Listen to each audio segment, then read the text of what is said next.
Şaban ayının əvvəlidir, mübarək bir ay daxil olub, olduqca fəzilətli aydır Şaban ayı. Hədislərdə buyurulur ki, İmam Səccad əleyhissalam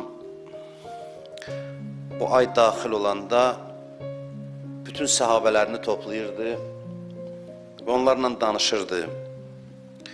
Soruşurdu ki, bilirsiniz bu nə aydır? Peyğəmbər buyurub ki, bu mənim ayımdır.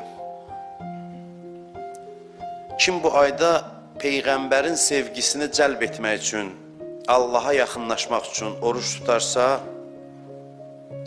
İmam Səccad əleyhissalam buyurur ki, and olsun o Allaha ki, Əli ibn Hüseynin canı onun əlindədir.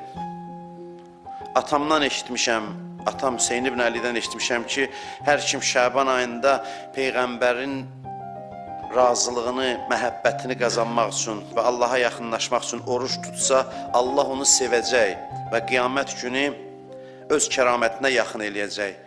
Cənnət ona vacib olacaq. Allah cənnəti ona vacib edəcək.